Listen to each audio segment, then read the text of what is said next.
Hello YouTube, and welcome to Chef Lethal Plays Path of Exile slow walkthrough series. It's me, Chef Lethal. Oh, it's getting a little lagalicious.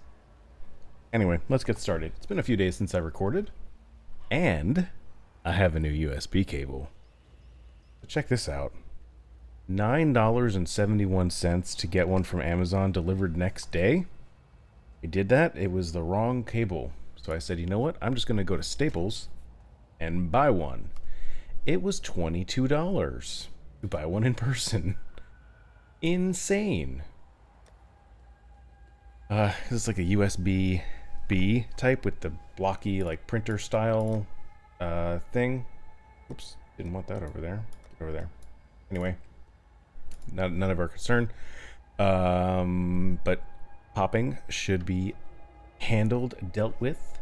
Let's move on. So now we got this cool effect. So we can go to the Dread Thicket for a hideout. We can travel to the cavern. So no matter what, we have to go to the Northern Forest. So let's go to the Northern Forest, try to find the Dread Thicket. And the hideout is something that is very exciting. It is where you'll be spending a lot of your time, particularly after the acts. So let's, I gotta get reacclimated here with my skills. That's right, we drop walls down. We can do this and drop magma balls on their face. Fire and ignite resistance, so I should probably, let me just ignore him.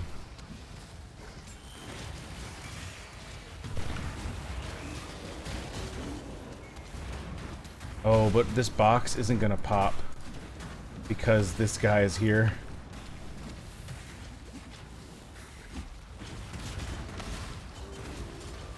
Oh, it actually did. That is cool. All right, let me take this war sword. Oh, there's a tough guy here. Didn't really get much from that, but that's okay. Fun fact, today is actually the day when my first video in this series has gone live. Just to kind of give you an idea of how far ahead of my schedule I am. This should be the Dread Thicket. It is. Cool.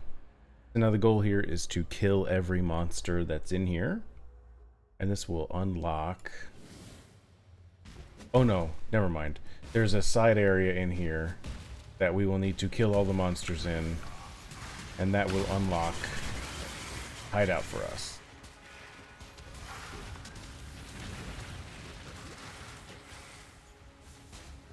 Have a lightning thingy here. Thingy is the technical term for it. What's this thing called? A shrine? I know what I'm talking about. Trying to keep my mana updated while I run through. Occasionally just little frost blinks or leap slams just to move right along. Blink through those guys. Like, we really...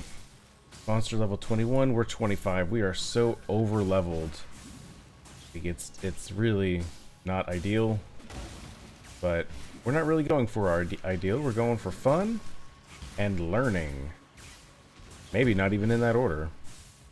Alright, there's a lush hideout back here.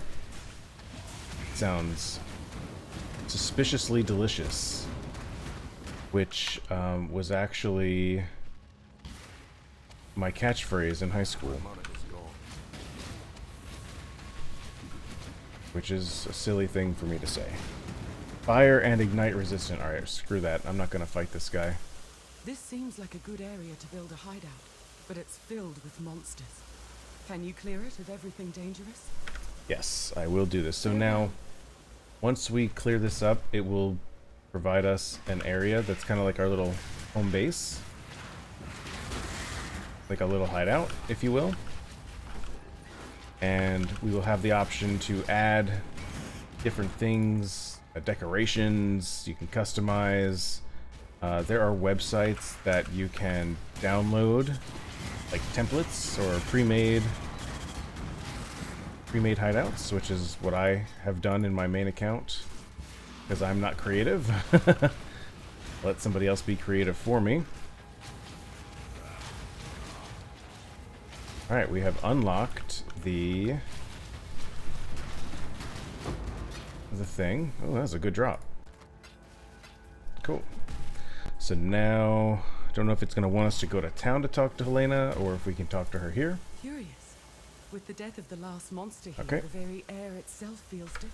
So we can create a hideout. Welcome to our new hideout, Exile. I'll start getting it set up.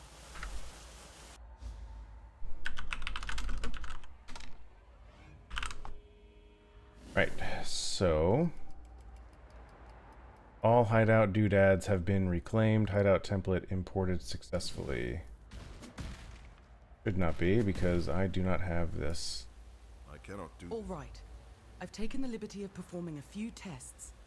There are a few magical modifications. Okay, anyway, so we can do all sorts of things. Hello. At any point that there are, throughout the world, you can unlock new ones, and it'll tell you right here in Act 4. And there's quite a bit more than this even, but this is just what the game is showing you. So here, it's got your stash. If you're in a guild, you'll have a guild stash. Crafting bench is really, really, really powerful. And you don't get this in town. You get this in your hideout. So basically what I can do is, if I look at these gloves are pretty decent, right? Got the intelligence drop on it. In fact, actually, these gloves are pretty terrible. But if I hold Alt, I see that it's got one prefix and 3 suffixes. Now, a rare item can, remember, have up to 3 prefixes and 3 suffixes. That means I have room for a suffix if I wanted to add one. Excuse me, prefix. If I take my gloves off and put them here, this is another good point. So these gloves have 17 intelligence on them. Notice my boots and my shield both went red because I have a gem in my boots that require 50 intelligence, and I've got a gem in the shield that requires 42 intelligence. Now if I find that gem, which is Summon Phantasm Support, I can take this out, and now I can use the shield. And now I can't put this back in because my gloves. I don't know how to use this yet. Oh my gosh. This is this is silly. So I have a gem that I can't use unless I have the item that I have it socketed in. That's silly. Okay, anyway, so now we've got different crafting things, modifiers that we can add to our gloves. Now, as you progress through the game and into the end game, you will find tons and tons of crafting recipes. There are just an absolute metric ton of things to unlock. Generally speaking, you want to go with life. In this case, we're going to craft life. So now we have that plus 18 to maximum life in the lighter blue down at the bottom. And if we hold Alt, we can see that it's a master crafted prefix modifier. So we crafted that, and this is something we can change at any point. If I wanted to switch it to maximum mana instead, it would cost me 3, looks like orbs of augmentation. And this currency that we haven't encountered yet, it's scouring, orb of scouring. But anyway, so now we have 18 life. I do not know how to use this. And I can't use this yet because as the gem. Okay, there we go. So that's cool. And now we can kind of just go through and pick all of our items and see what we can add. We can add fire resistance. Resistances are one of the greatest things that you can craft on here. We're getting really close to being able to get our righteous fire going, and we're at 70% fire resistance. So it's almost kind of worth me putting the additional fire resistance on the belt here. I'll do that. 20. That's a perfect roll for what we have available. That's awesome. So now our fire resistance is maxed out at 76%, and it shows you how you're overcapped at 90%. So we have some to lose if we need to. This can be done for pretty much every item. This ring has an open suffix, so I can add... what's our next resistance that we need? About some lightning resistance. More lightning resistance. Now you'll see certain mods get blocked based on what's already on the item or what you've already crafted or whatever. So this one, it has the implicit modifier of that 25% lightning resistance, so I can add the additional lightning resistance. If the ring already had a prefix, or I guess it's a suffix, if it already had a suffix modifier for lightning resistance, I could not add this this modifier. So, like, I'm not going to bother with this ring because it's garbage. No, because I can't, actually. Magic items can only have one suffix and one prefix, so that's maxed out. This scepter is corrupted, so I can't craft on it right now. This helmet I can add something to, so it's got the cold resistance. Well, this is a bad example because that's a suffix. You can only have one suffix. So I'll add a life roll to it. 23 life. That's a pretty good roll. I accept that. And let's see, this amulet, I can add a prefix. I'll add life. And shield, I can add something to it. Add a life roll. So just like that, we got a ton more life. We maxed out our fire resistance. Like, this was good. This was really, really good. Clear this slot. Okay, all of that is still the way I want it. Okay, and we are all set. This is now our home. There's this little arrow. This arrow may be expanded, it may not be, but if it's there, you just click that, and now you can see, edit. I can move this rock. I can drag it. I can put it over here, and now I can hit my decorations. And here's a list of everything I can add to my area. Of course, there's guys that you have to complete, to do. Again, there are websites to go and download templates and stuff, which I may show a little bit later once I unlock more things. But this is awesome.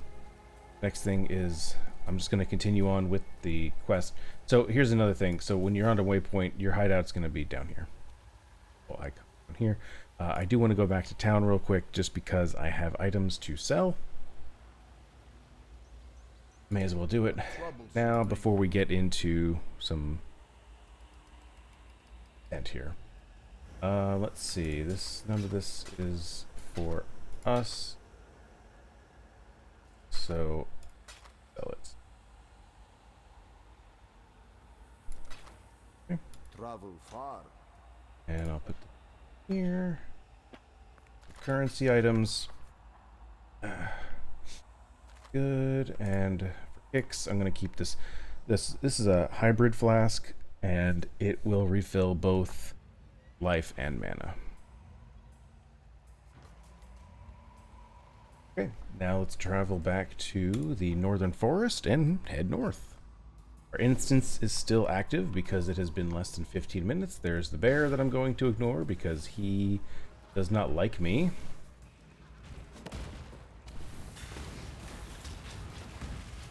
Let my totem do the work, you know what I mean? Do your work, flame totem. Yeah, we got all those life rolls on our gear. That's pretty clutch.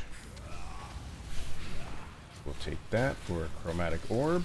And so I've only been playing for, maybe a few hours, and I already know, like, the way that item looked on the ground, the way that its name was colored, represented that it was something that I could sell for a chromatic orb.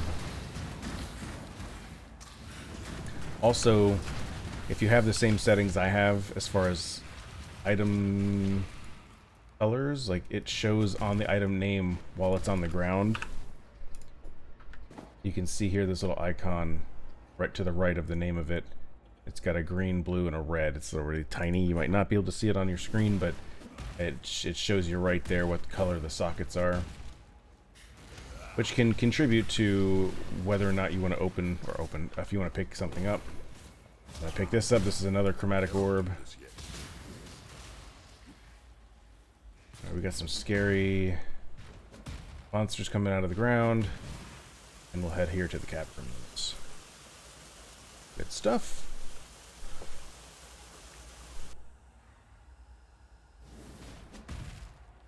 Now we need to find the ancient pyramid. I know how to talk. Ancient pyramid to place the apex.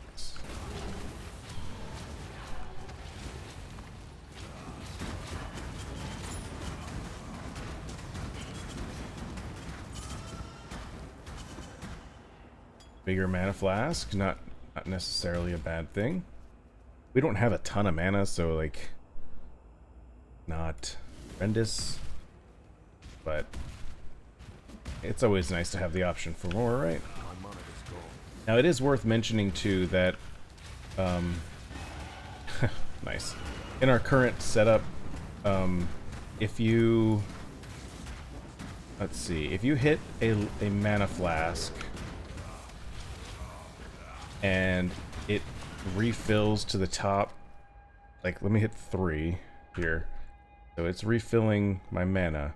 Now boom, right there, there was still duration left, but it doesn't overfill. So once it fills up, it's done. That use is over, you have to use it again. There is a modifier later that you can add on to it that will have it so that even after it fills up, the duration does not stop, so you can keep using your mana while the potion is filling you up, and even if you're filled completely, it will not stop. I hope that made sense. I feel like I explained that kind of poorly, but it's easier to explain once we actually see it in action.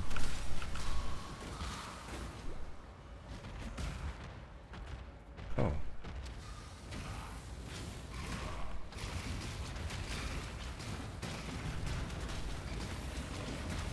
This guy's going down pretty fast. Just walls around him with the totem, same as all the other bosses we fought.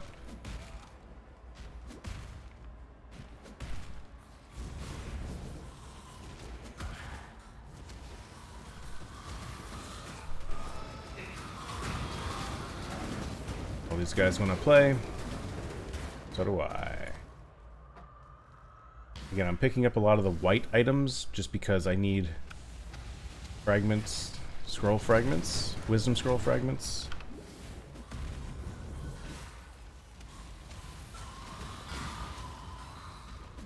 And I want them. I want to vendor them. This yet. Alright. So you see this little icon over here? This lets us know there's a crafting recipe. So now we can craft movement speed on boots. You can see the icon there. We have our waypoint. Awesome. We found pyramid. Oh, hi guys.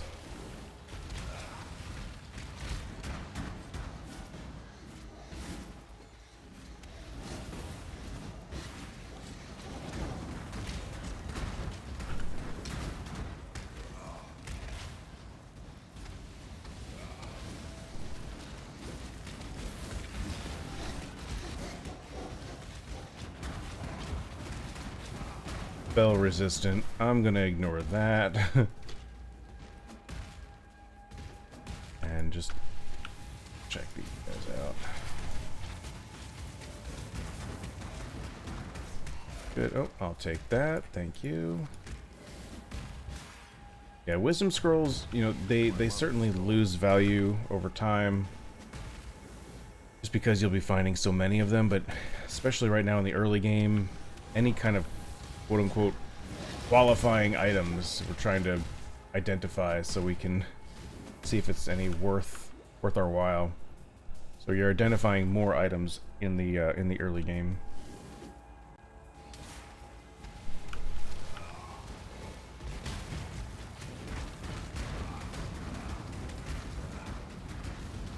Extra energy shield, that's fine.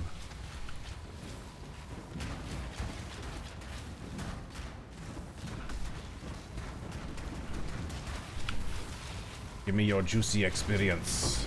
Nice.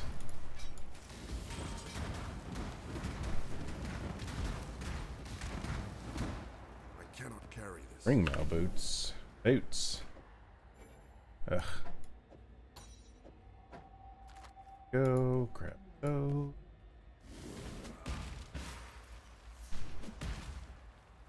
Okay, I'm just trying to skip away, man. So many and it just takes so long for us to get a kill, especially if the monster is even remotely beefy. Now that's a dead end. Looks like we need to head back down here. And as always, you know, your mileage may vary when you're running this area. It'll probably look different than mine, but the concept remains the same.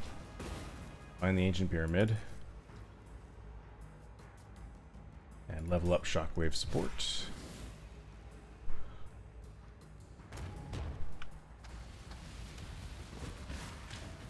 Lots and lots of guys in here. I cannot do this yet. We keep the mana up, topped up. This is a dead end. Alright, so our goal here is to find level 2. Dead end.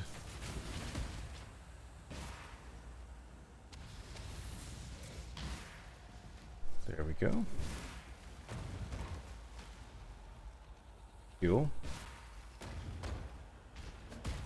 I feel like we're somehow behind in starting up using Righteous Fire, but I don't know what we could be doing differently or where to get the gem.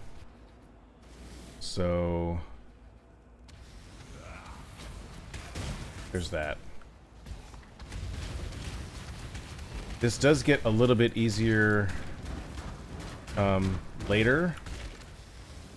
Here's a totem. Enemies are slowed. It looks like something is granting them the inability to die. There we go.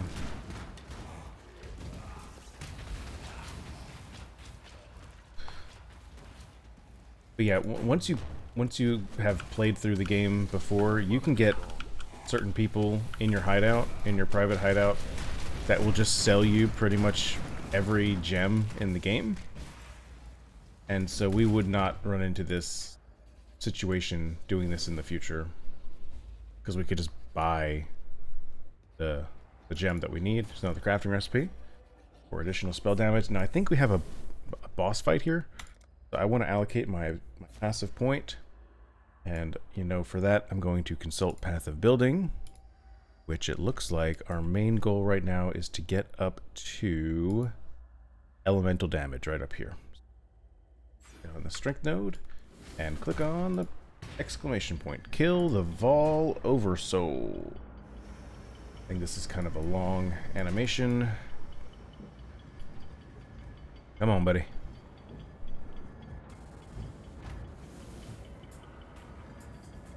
Cool music.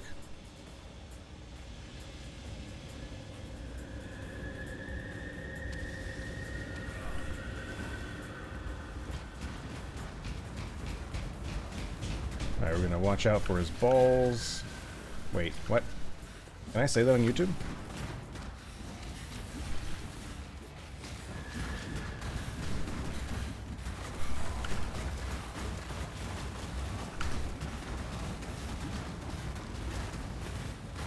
Alright, try to put the flame walls right on him. Oh, okay, watch out for that laser.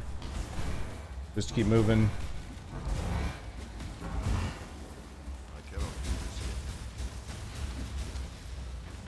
Just try to, just try to dodge his attacks. Big slam there. Big slam there. It's a big wind up, you know, so you should be able to avoid that pretty well. We're getting rocks dropped on us right now, but our health regen's pretty good, so I'm not even worrying about it. That really hurt. I'm gonna get out of the way.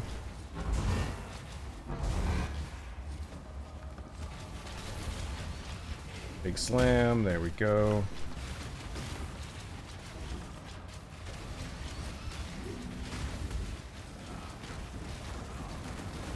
dropping rocks on us, but we have good regen.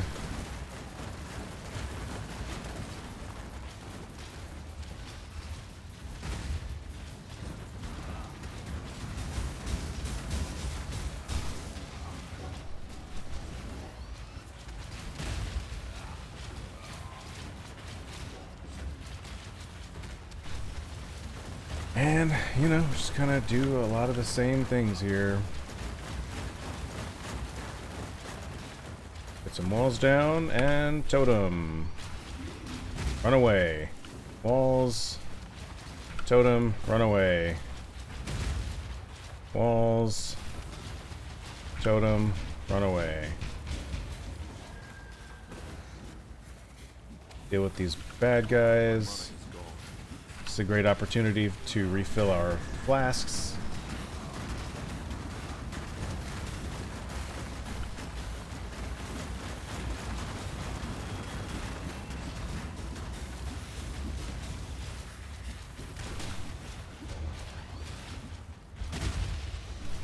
I even heard the slam coming. I still got hit by it.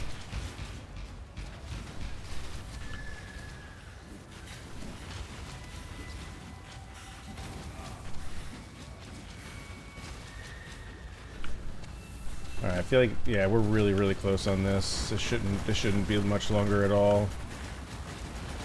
You can see, so while it's taking a while, we even took a slam to the face. We weren't really in any danger of getting hurt too badly. I give this warrior of Kitava to you, Yokohama, my father of war. Alright, so these are some, there's a bunch of items here that I really want to kind of pick up. So I'm going to let that animation do its thing. Head back to town. Do a really quick full-on dump job here.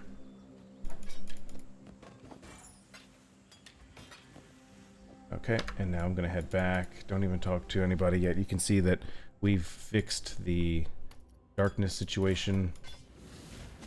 And we can head to the city of Sarn. Wow, we're already in Act 3. Nice.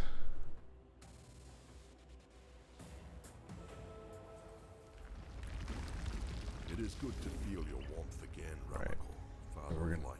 back to here before we get attacked. We got a lot of people to talk to, but I don't think any of this really matters. He sell anything? No. Can you buy things from him? No. Whoopsies. Chakina. Yep. Okay. Here, we can buy stuff. Cool. So we want to look for... I should just do... let's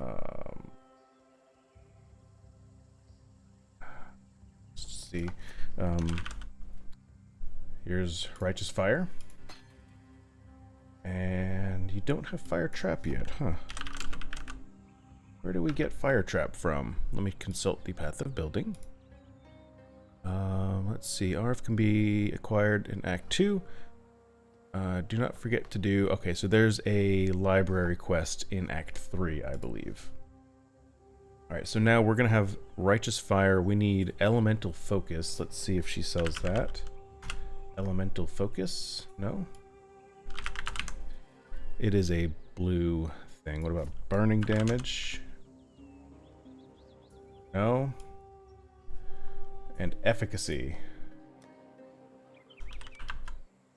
Oh my goodness. Okay. Talk to Silk. And Helena. Okay. Cool. So this is something that I've got to have to figure out. We've got a bunch of items to sort out, which we will do next time. In addition to everything that we have here.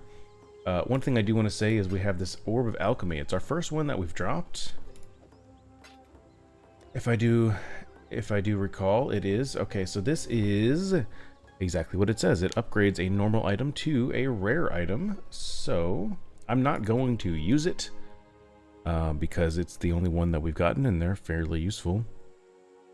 But this helmet, I could right click on the Orb of Alchemy, left click on the helmet, and it will turn it yellow, just like the chest piece, and it just is totally randomized at however many prefixes, suffixes it gets, what are the modifiers that it gets all fully randomized. It just makes it into a rare item. So pretty neat. Okay, but that is going to be it for me today. Thank you so much for watching. Feel free to hit that subscribe button if you are enjoying what you are watching thus far. Yeah, all the links are in the description. I will see you next time.